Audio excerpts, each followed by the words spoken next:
For years, I kept a secret so deep inside me that some days I forgot it was even there, and on the days I did remember, it hurt so much I had to press my hand against my chest just to keep breathing. I am not talking about the kind of secret that destroys people. I am talking about the kind that slowly hollows you out, quietly, like water carving through stone, until one day a stranger looks at you and sees something you stopped believing was real a long, long time ago. My name is Rachel. I grew up Amish in a small settlement in rural Ohio, surrounded by people who loved me deeply and meant me nothing but good. I want you to understand that from the very beginning, because this is not a story about villains. This is a story about a girl who was born with something she did not know how to carry, in a world that did not know how to hold it for her. From the time I was maybe 6 or 7 years old, I could draw. Not just the kind of drawing where a child scribbles on paper and a mother smiles and hangs it on a wall. I mean, I could look at something, a barn, a field, a wrinkled hand resting in a lap, and my fingers would move almost before my mind gave them permission, and what came out looked alive. My mother found me once drawing the face of our old mare on the back of a feed receipt, and she went so quiet that I knew immediately something was wrong, even though she never raised her voice. She folded that paper slowly, set it aside, and said, "Rachel, we do not make much of ourselves." That was all she said, but the way she said it stayed inside me like a splinter I could never quite reach. In our community, pride was considered one of the most dangerous things a person could carry. I understood that. I believed it, genuinely. We were taught that the gifts we had belonged to God, not to us, and that drawing attention to ourselves, building ourselves up in any way, went against everything we stood for. Gelassenheit, that word, was woven into everything we did. Surrender, humility, yielding to the community and to God rather than lifting yourself above others. I loved those values. I still do. But what nobody ever seemed to address was what you were supposed to do when the gift kept coming back, no matter how many times you set it down. By the time I was 12, I had learned to hide it. I kept a small sketchbook tucked inside a loose board beneath my bed, and I would draw at night sometimes by candlelight when everyone else was asleep. I drew the faces of people I loved. I drew the way the light hit the cornfields in early August. I drew the patterns of frost on a window pane in January. And every single time I finished something and looked at it in the dim light and thought, this is something, I would close the book and remind myself that thinking it was something was exactly the kind of thinking that was going to pull me away from everything that mattered. So I put the book away. Again and again. I put it away. I watched other girls my age move into their lives with a smoothness I envied. They sewed, they cooked, they learned to manage households, they prepared themselves for the futures that had always been quietly expected of us. And I did all of those things too, because I wanted to belong, and because I genuinely loved my family and my community in a way that was real and not complicated, except for this one corner of my heart that I kept locked and visited only in the dark. There were moments over the years when I almost let it out.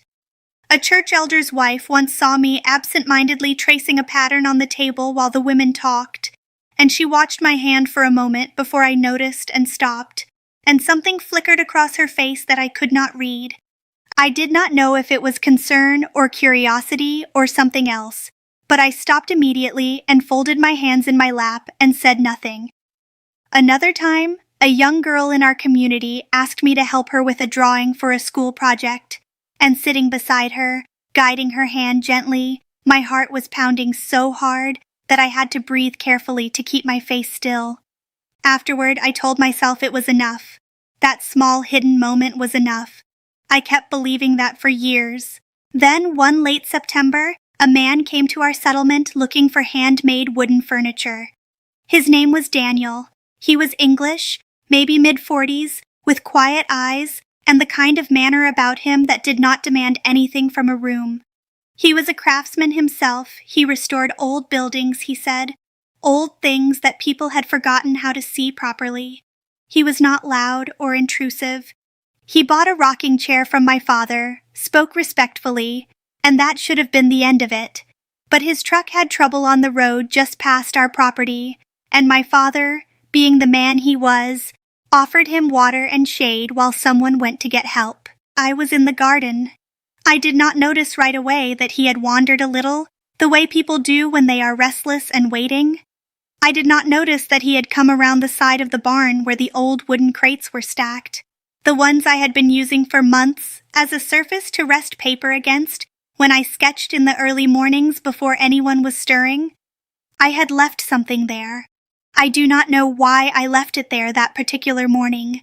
I had never been careless like that before, but I had been called in quickly, and I had left one drawing pressed against the wood. He was holding it when I turned the corner, and I felt everything inside me go cold and then hot in the same second. It was a drawing of my grandmother's face, every line of her age in it, her eyes carrying something I had tried for years to get exactly right. He looked up at me, and he did not say anything clever or dramatic. He just said, quietly, "Did you do this?"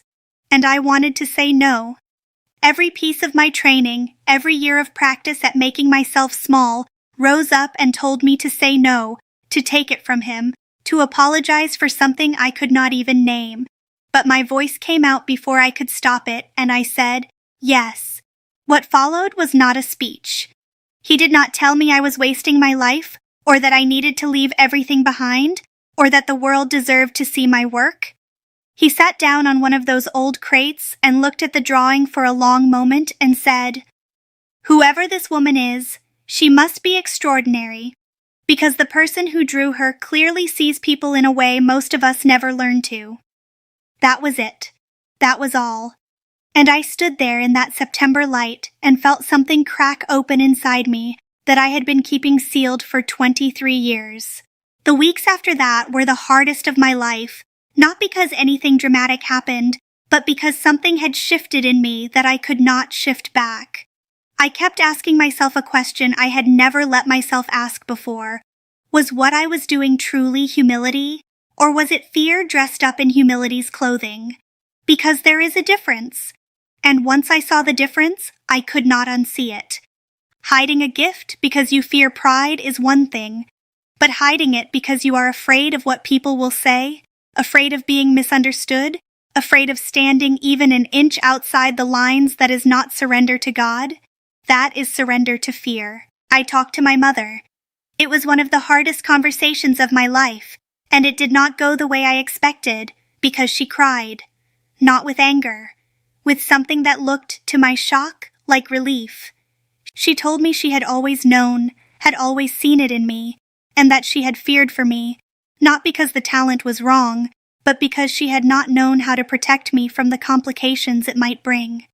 She had thought silence was safety, and I understood her then more completely than I ever had before. I did not leave my community. I want you to know that. This story does not end with me walking away from everything I loved. What it ends with is me bringing one drawing, just one, to the community gathering the following spring. A portrait of the settlement itself at dawn, the fields and the people, and the way the light lived between the spaces. And when I set it where others could see it, I was shaking so hard I could barely stand. But no one condemned me. Several people wept. My grandmother held it in her hands for a long time and did not say a word, and that silence was completely different from every silence I had been taught to hide inside. Daniel never knew what his few quiet words started. He just saw what was already there and called it by its right name, and that is sometimes all it takes. Not a grand gesture, not a rescue, just one person who refuses to let you be invisible to yourself.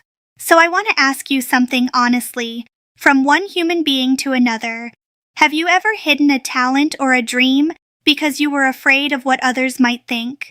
Have you ever called your fear by a more comfortable name just to make it easier to live with? Let me know in the comments, because I think more of us are carrying hidden sketchbooks than we ever admit. And if this story reached something in you today, please share it, because somewhere out there is someone who needs to hear that what they have been hiding was never meant to stay hidden forever.